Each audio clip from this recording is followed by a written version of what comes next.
companies, enterprises firing because they want to replace. However, it helps me to troubleshoot faster. Hello, everyone. Welcome back to What's Up in AI, your weekly show where we break down the biggest stories in artificial intelligence, robotics, and the future of business. I'm Alex Kapralov, CEO of UNet AI, and I have here with me CTO of UNet AI, Alexander. Hi, everyone. So yeah, this week was absolutely packed. So let's get right into it.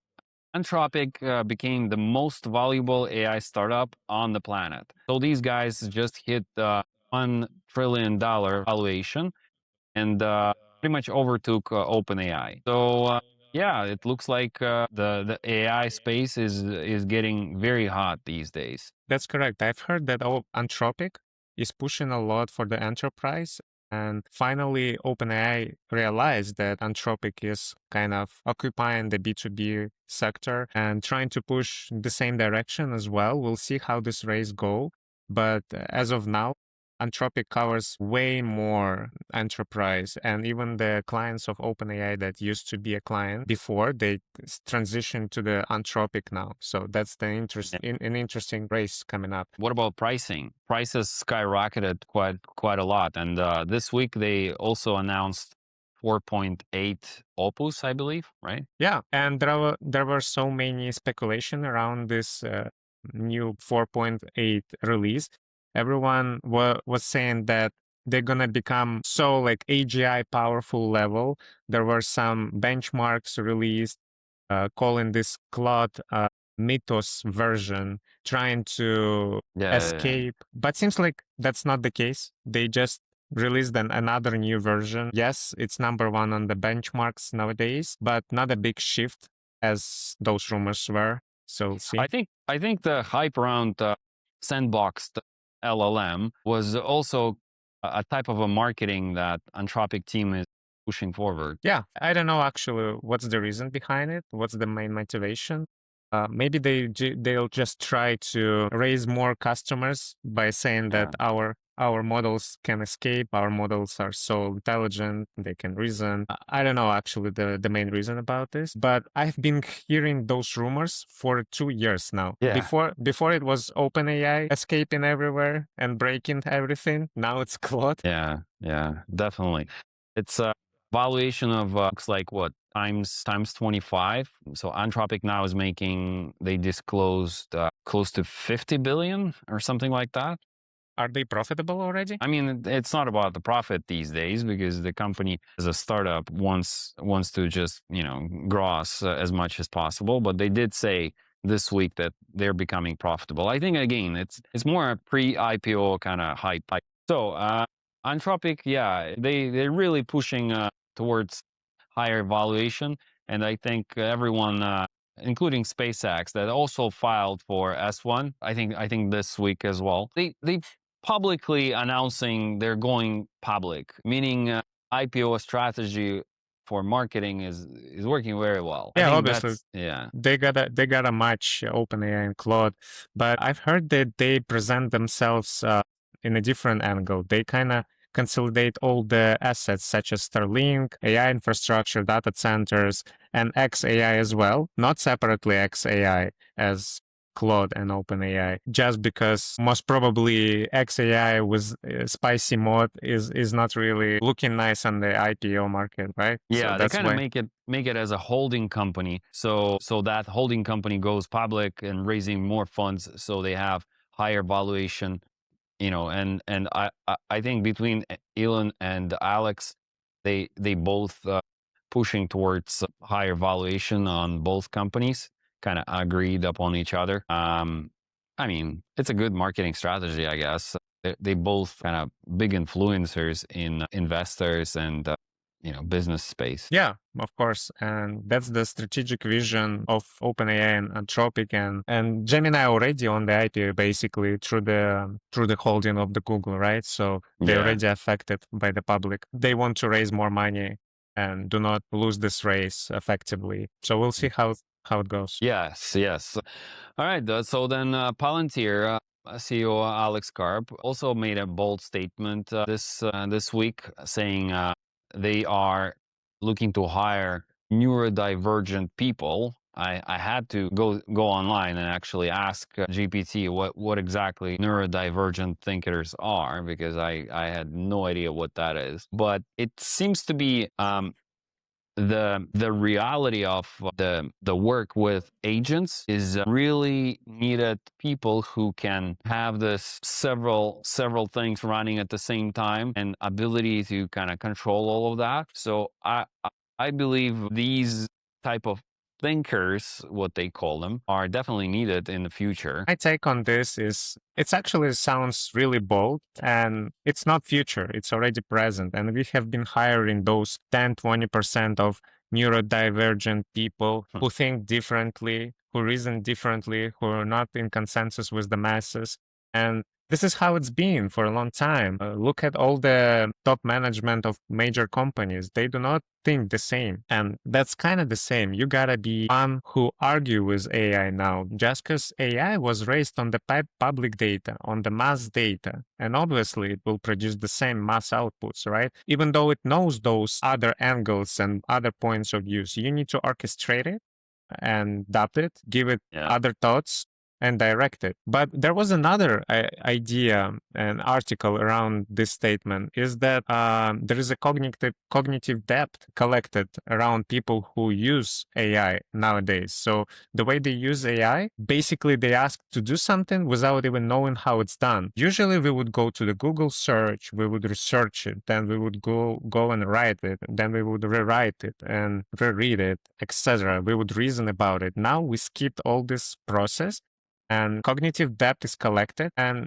at some point, we don't remember how to write anymore, right? Or read anymore. We just I was actually writing about it this week in my blog about exact same problem for people to actually have this hole in their cognitive abilities, because it really is a huge load on people to have this amount of data being processed daily when you are using agents or you're using AI, which can pretty much answer any questions these days. And the ability to oversee the progress also requires certain skills of your brain.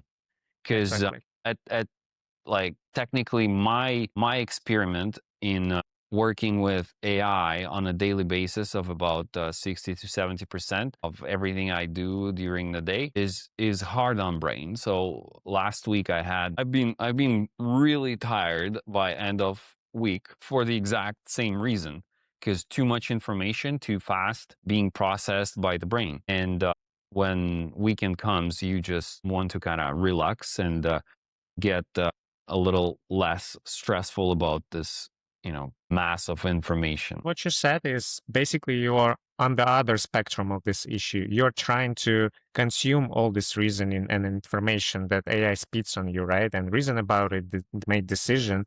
That's what makes you tired. And you're still kind of training your brain with new information, with new ideas, with new processes. Unlike other people, they just ask to do and see the result. That's it. They don't know how it's done, and they are not that tired as you are. They're not tired at all, to be honest. Yes, yes. And that's okay. That's another abstraction.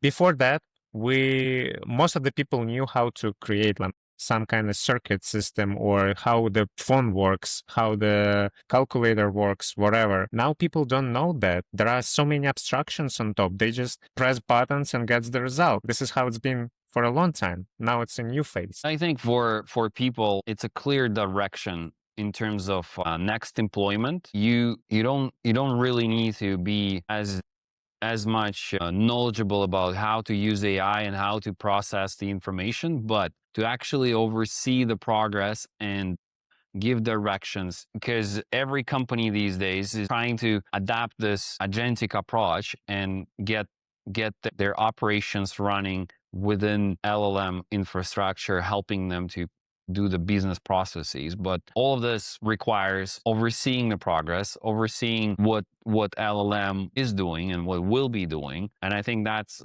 the reality we're currently living, and it's building now when we see how people actually react to this. There have been also a few articles online about how, I mean, news publications about companies, enterprises firing because they want to replace. Then I believe Sam Altman came out and said it's not actually replacing people; it's helping them. So we like I can clearly see they are trying to justify what's happening. On one side, some companies firing and saying, listen, we spent so much money on tokens, we're not going to use it. Then at the same time, someone else is saying, you know what, we're firing everyone and we're replacing them with agents. It's a battle between good and bad. Like, it's like one saying they want to do it, and the other one is saying like it's okay not to do it, and another one saying they failed, but at the same time they fire them.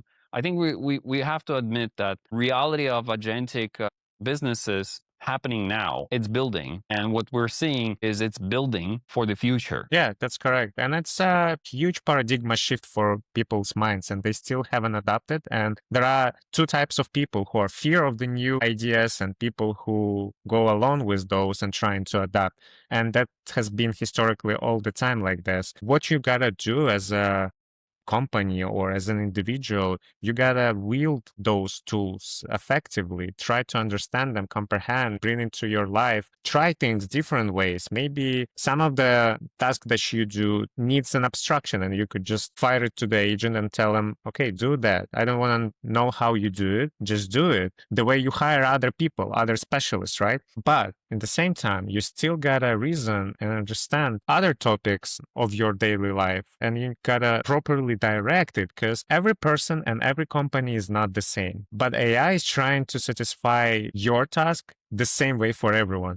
Without the context, without the specific flows, it won't produce the same results. So I encourage you to as fast as possible to bring your data, your knowledge, context, automation flows to the AI and keep experimenting. This way, you will adapt to the new era faster. In terms of firing people or not firing, it will be settled soon. I think, yes, cost of the tokens is high. And currently, replacing humans with AI doesn't make a big change just because you're still paying the same. You pay for those tokens, but price of the token is reduced, will be reduced essentially because they're building those data centers, and it will be much cheaper to produce those tokens in the future. But still, we're just opening up new positions that will be directing those AIs. So you gotta be prepared for this. Sam Altman doesn't want spread fear, obviously, especially when they go to IPO, right? They want to create this new idea in people's minds. And I think we should go along with this idea and comprehend the AI and try to yield it. And this way we will be employed and we'll have this option to be in the future instead of being Yeah. a new And grow battery. faster, I guess. Yeah. Yeah, and grow You know faster. what? I actually also got a few articles being sent out to me that explain that a lot of companies actually stopping all AI initiatives because it's burning a lot of money and they're cutting on budgets for it. It's funny how they, like, what I'm seeing is they either try to, like I said, justify and quietly start firing people and actually replacing them with agents, or they just kind of go with the flow of other companies and saying yes, we are as well, so that investors kind of looking at it as a good positive sign on the public market. Yeah, exactly. The stock will rise if you fire those people because you will reduce the spend in the investors' minds and you will be more efficient. So that's why they are kind of copycats around. They keep firing those corporations. They keep Yeah, firing exactly. people, but eventually, I think they will start hiring them back when the new trend that emerges. Yes, because you still need the people for certain jobs that require to control these agents. Let's talk a little bit more about how we use it in a day-to-day basis, how we use the agents, and what are the use cases for businesses, how they can actually adapt it within their organization, slowly but surely going into agentic. So how I personally use AI agents in my day-to-day operations.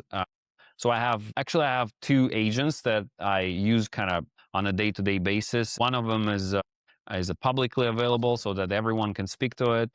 And it helps me with the emails as well. The other one is more connected to kind of private data, where I have other systems connected to it, including email, including through the connectors, including website, research databases, and etc. What I was experimenting recently, and I've already been telling this several times, that my experiment with the blog, where I asked the agent to create the blog, the design of a blog. Then I connected that blog to Cloudflare. Then now created and asked to create an API for it.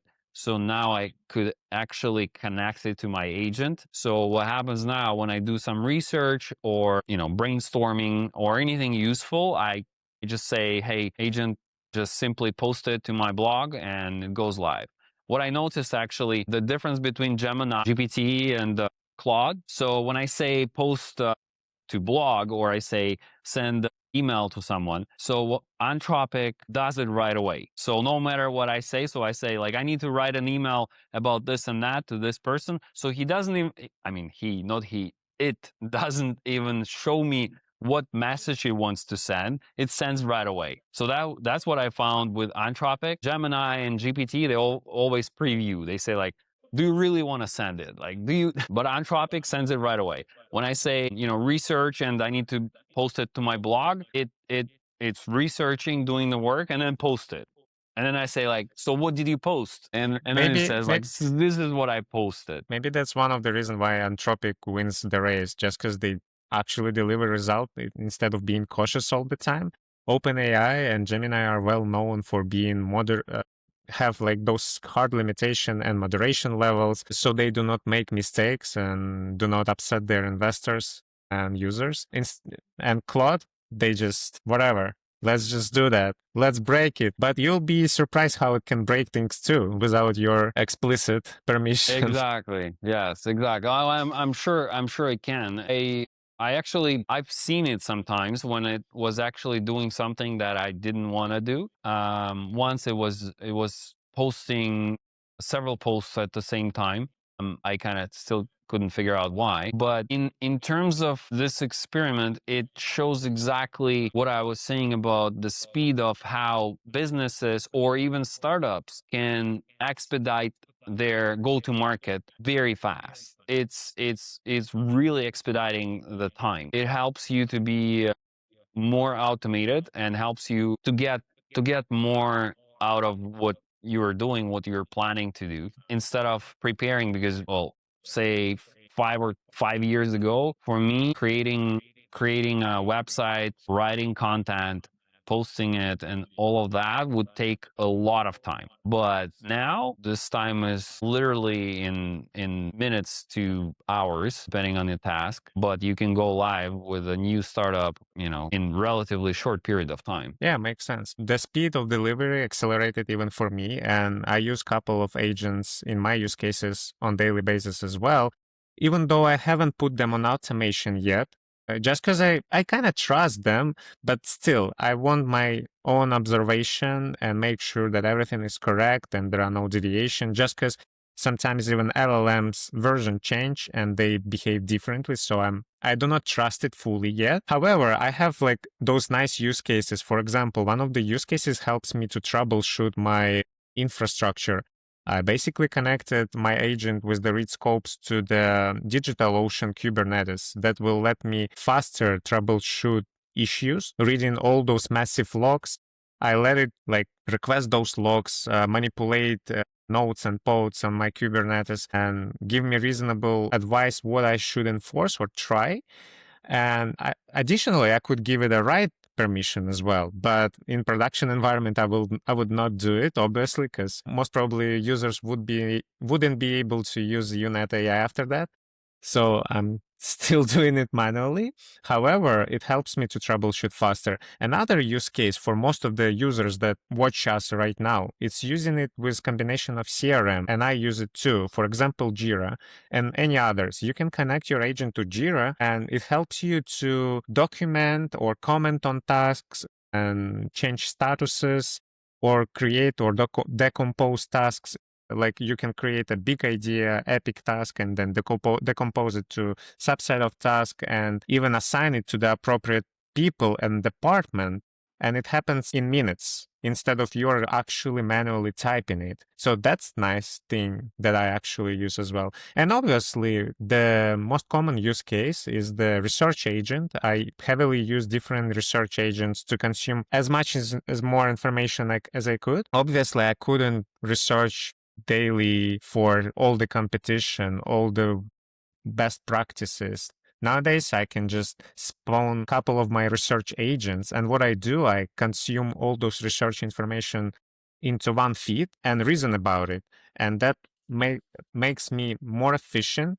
And my decision is better just because I have way more information on input. Yeah. Yeah. So, So, and with my team, I just actually had a meeting where we discussed what has been done for the platform adaptation of agentic approach in the ad tech company. So what I saw is very useful for any software company that currently has their platform SaaS solution or whatever that serves their clients, that they can build certain features within their platform to support ability to create faster responses on statistics, analytics within their own platform, within their own software. So these techniques, they're definitely not new. Nothing is new here. But one interesting thing that I noticed what they actually started doing is they created a pilot test where a software could actually be coding certain functionalities for the platform. So still it's a early stage pilot for this type of a project, but what it shows me is a path to self-improvement platforms. So where these platforms can actually develop for themselves. That path will likely evolve and certainly will be needed at the stage when we are going to start talking about AGI or anyone perhaps sooner going to roll it out. And if they do and they connect it to the internet, every system that's connected to network could be impacted because security would be on a like security protocols would be compromised in a shorter period of time, because if AGI has that much power, those abilities to create this code and patch it would only be able to be done by another AGI that can self replicate itself. I mean the code inside the platform. So this is just my observation, because I think coding and anything that touches platform development, software development will most likely be also automated. Maybe not now, maybe not 100%, but it will be automated. And companies who are thinking, you know what, we'll wait until it's ready, or we'll just like postpone agentic adaptation. Let's wait. Once you wait, that when the time comes, your bank or anything that you have may be compromised because of higher LLM models that can approach your software and find vulnerabilities faster and use them. yeah, that's correct. And that's actually the industry that grows the most. Sooner or later, the same AI systems that are making us faster are going to be able to break into the banks, the platforms, critical infrastructure, and with all of that speed and the power that they currently have, being connected to the internet might be a potential threat to a lot of companies. And those companies who are trying to be aside from what's happening with AI, I think they're gonna have a big problem later down the road. Yeah, let's not wait for the AGI. Let's build it right Let's now. build Build those workflows, connections, and ecosystem. and grow with. Otherwise, we'll be left out. Yeah, yeah. Okay, it was a nice talk, and let's see what happens next week. Every day you go to bed, something happens, and you read a new tech or new AI comes up. You wake up, another startup born, another feature released. The speed we live in is insane. So, guys, watch our show and hope you liked it. Thank you, everyone. Bye. Thank you, everyone. Bye.